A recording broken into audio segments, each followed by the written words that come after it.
Hello, good afternoon, good morning, good evening, wherever you're at. I hope you're having a great day. It's time for another foodie book review.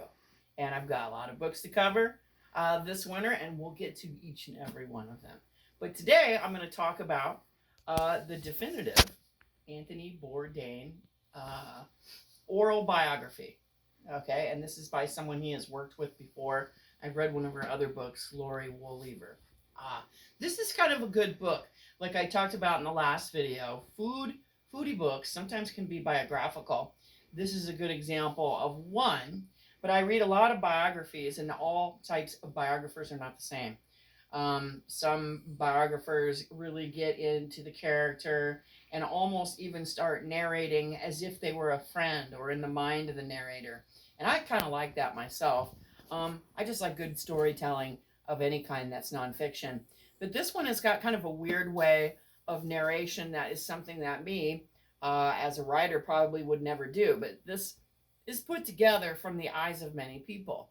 And that could be maybe because the people who are talking about him in this remembrance from about Anthony Bourdain, because I think he passed away, and I'm going to say like 2017 or somewhere around in there. And probably felt that a traditional biography wouldn't do him justice. That's my guess.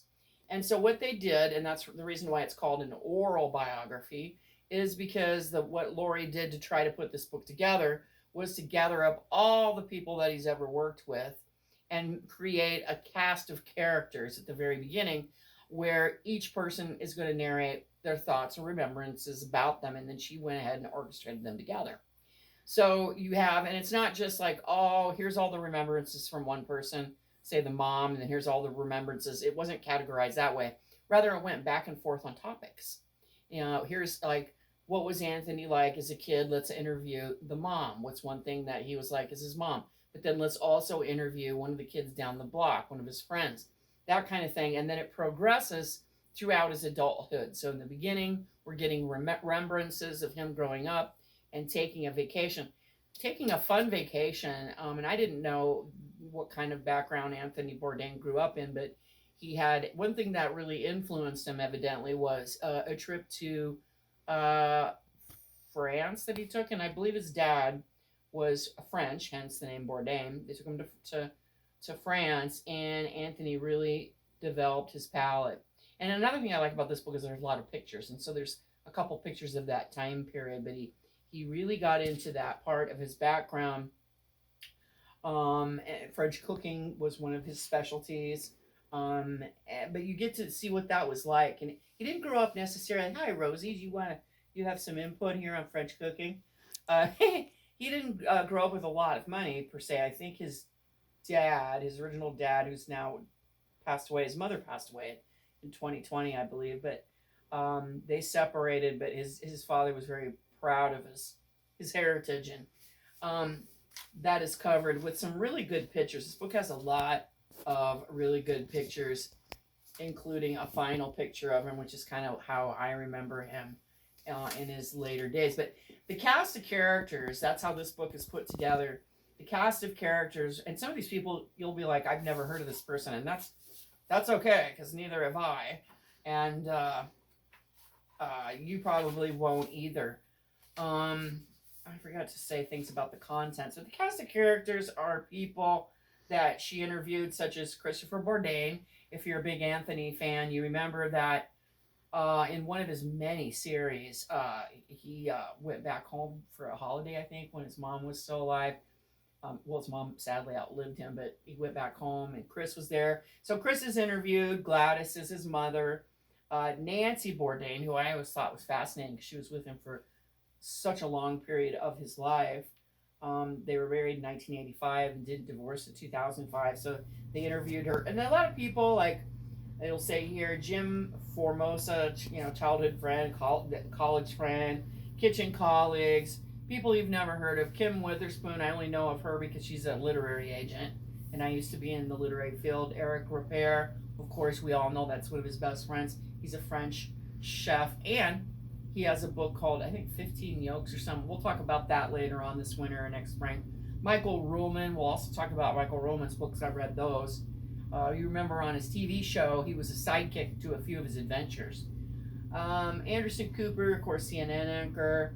Otavia Bourdain, which you might remember, she was into I want to say kickboxing, jiu-jitsu maybe, that Anthony also became really into when they were married, and then even after they divorced, he was really into that. If you remember, towards the end, not the last years, but the later years, he was really ripped and lean and mean, especially for a guy, for a foodie, right? Not all foodies are ripped and mean. But anyway, they interview her quite a few, because he was married to her for 10, 11 years. They interviewed Tom Vitale, and the whole time my ears were ringing. I was like, Tom Vitale, who is Tom Vitale? But if you follow all the foodie news like I do, Tom Vitale, of course, is the ex-husband of Valerie Bourdain.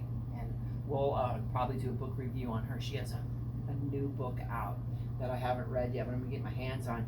And Tom Vitale was a producer and the ex-husband of Valerie's, and he had some food ventures, and he talks about Anthony Bourdain in here as well.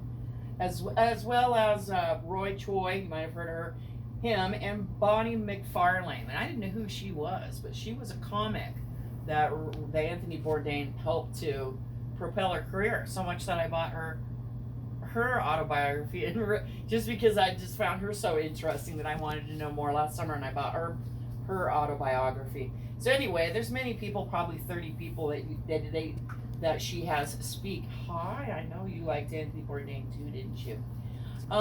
And it talks about his young adulthood and some of the restaurants he worked with. He talks about, there's swear words here, so I'm not going to show that. Well, you know, if there's Anthony Bourdain on board, there's swear words in here.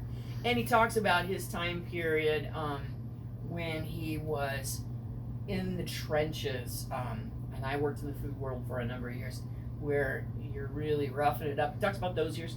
Here's his mother and father, if you will. So it's got a lot of good pictures, and that's not often the case in a lot of food biographies, but this is the case. They got pictures of him right out at Culinary Institute when he graduated from there in the 1970s. It's a really good book. Normally, if I were reviewing this not as a foodie, but as just a regular biography type person, I wouldn't like this style of narration, quite frankly. Like if I were reading a book about Katharine Hepburn and this is the way it would be put together, I'd give it a thumbs down, because I'd want to know more about her personal life and I'd want it known by a biographer. But this style that Laurie uses with the cast of characters, the friends, the intimate associates, his brother, those people interviewing, and the way she put it together, it wasn't just random. If it was super random clips, it wouldn't work. It talks about his career and his career arc, if you will, and then towards the end when he passed away. And I briefly reviewed this because I read this about 10 months ago, so I couldn't remember if they talked about his last girlfriend there, which I wasn't really a fan of his last girlfriend. She got a lot of bad press at the end. She seemed, I don't know, I'm going to keep my mouth shut about the Me Too movement or whatever she was part. I didn't like her. I liked Nancy, and I liked the jiu-jitsu gal that he was married to for 10 years. I thought she was pretty neat anyway. They never interviewed the last girl, and that's fine with me because I didn't want to know anything about her anyway. Oh well. But so if you feel the same way as me, you'll get to see a lot from Nancy's point of view and what was his ex-wife Octavia's point of view, and their daughter, which is weird to think that she's already a young lady now, but she is. She's also interviewed in the book. So anyway, this is probably in paper by now. This came out in 2021.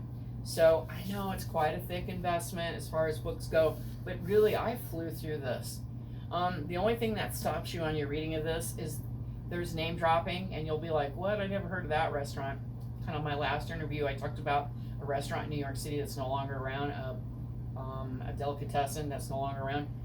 There's some name dropping in restaurants in here, and you'll have to, well, if you're like me, you'll have to put the book down, get on Google, go down the rabbit hole, look up the restaurants, find out if some of those chefs are around, if those people are around anymore before you go back to where you're. I did a lot of that, but even so, I whipped through it because it really made you feel, in the end, like you knew this guy and that he was just your average guy. One of my favorite pictures in the book is when he's only in about 4th grade, and you kind of see what I would call the real Anthony. A lot of his friends talked about the real Anthony wasn't this hardcore, no BS type guy all the time like he portrayed on television.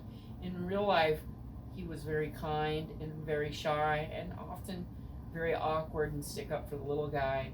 And that little picture of him in like fourth grade, just I think you sometimes can see somebody's picture from a long time ago and think, man, that's them. They never really changed. That's who they really are. That's kind of the inside character. You get to see this guy as being a real sweetheart, and you wish that he was still around so you could see that really sweet, soft side that he really had deep down. Anyway, that's all I have to say for this book. You enjoy your winter evening, morning, afternoon. Hit that like button, subscribe if you haven't, leave a comment, and I'll see you next time.